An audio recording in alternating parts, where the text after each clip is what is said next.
আসসালামু আলাইকুম।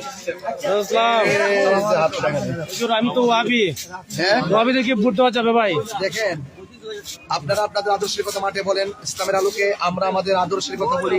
ইসলামের আলোকে এটা 1400 বছর থেকে চলতেছে, কিয়ামত পর্যন্ত চলবে। কিন্তু আমি যে দায়িত্ব নিয়ে মাঠে আত্মপ্রকাশ করেছি, এটা হলো রাজনীতি। আর রাজনীতি হয় আকীদার ভিত্তিতে না, রাজনীতি হয় ইনসাফের ভিত্তিতে। সুতরাং আমি যখন রাজনীতি করব, ইনসাফের ভিত্তিতে করবো। আপনি তো দলিল দিয়ে কথা বলছেন না, যারা ওয়াবি খেসে করা যাবে না। এটা আমার কথা না, এটা দলিল। এটা হলো যাদের আকীদার মধ্যে কোনো কথা যদি আমার মতো থাকে, এটা আল্লাহর হাবিব সাল্লাল্লাহু আলাইহি ওয়াসাল্লাম নিজে বলছেন। আপনি তো ওইজন না, আপনি তো ওইজন ওয়াবির জানাজা যখন যেত না, ওয়াবির সাথে তোমার সাহায্য যেত না, ওয়াবির সাথে যাচ্ছে তখন যাবে না, এগুলো তো আপনি বলছেন না। এটা কেন বলছেন আমি বলবো। বলেন। আপনি যাদের আকীদাতে সমস্যা থাকে, যাদের আকীদায় প্রবলেম, তাদের সাথে যে সম্পর্ক রাখা যাবে না, এটা কিন্তু আমার কথা না, এটা রাসূল পাক সাল্লাল্লাহু আলাইহি ওয়াসাল্লাম উনার বুড়ো লাগবে। এটা বুটের জন্য বলছেন, এটা আপনি বুড়ো লাগবে, তাইলে মনে আপনি বুঝেন না।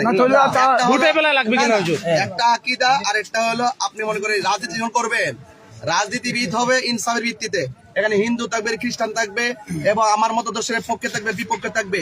আমি যখন রাজনীতি করব, তখন আমাকে ইনসাফের ভিত্তিতে ধর্ম, বর্ণ, দল, মত নির্বিশেষে সবাইকে নিরাপত্তা দেওয়া হলো প্রতিনিধির দায়িত্ব। এই জন্য রাজনীতির ভাষার সাথে আকীদার কোনো বিষয় আপনি নির্বাচিত হইলে আলাদা করে দিবেন। কেন আলাদা হবে? কেন আলাদা হবে? কেন আপনি তো বলছেন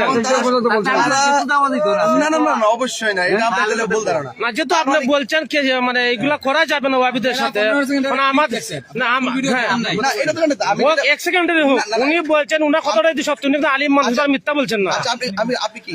আপনি কি? আপনি কি? ধরেন আমি ওয়াবি। যারা আপনার মত আদেশের বিরুদ্ধে, তারাই আপনারা ওয়াবি বলেন। আমার মত আদর্শের ভিতরে জি, আপনার যে আকীদাতে চলেন, এই আকীদার বিরুদ্ধে যারা চলে, আপনি তাদেরকে ওয়াবি বলেন। আচ্ছা, যারা আমাদেরকে তো অনেক মাজার পূজারি বলে, তারা কেন বলে? আমাদের বিপরীতে যারা নিবেন, যেমন আমাদের বলতে পারে, আমরা তো খেসির বেলা আত্মীয়তা আমরা নিষেধ করি না, তাদের লেগে করা যাবে না। আমি শেষ করি, আমরা তাদেরকে বুঝে আমাদের লাইনে আনো পারলে। মানুষ তো আকীদা বুঝেন কম, এই জন্য হয়তো বুঝতেছেন না। কিন্তু আপনি যদি আলিম হইতেন, তাহলে বিষয়টা বুঝতেন। যারা মাজার পূজারি বলে, তাহলে তারা যারা বলে, তারা যদি নির্বাচনে আসে, তাহলে তারা কি আমাদেরকে কি ফেলে দিবে? তারা প্রতিনিধি হলে তারা আমাদেরকে দেখা তাদের দায়িত্ব।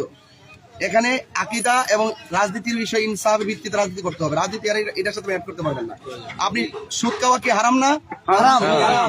সুদ খাওয়া থেকে হারাম করে বলতে হবে না? বলতে হবে। তার মানে কি সবাই জানে হারাম কি না? আপনি হারাম কি হারাম বলতে হবে, হারাম কি হারাম বলতে হবে। তাহলে কি ওয়াবি যারা করে এরা হারামি করে কোনটা? আরে না, সুদ করে দেবো, ওয়াবি তো আপনি বললেন বুঝতে হবে।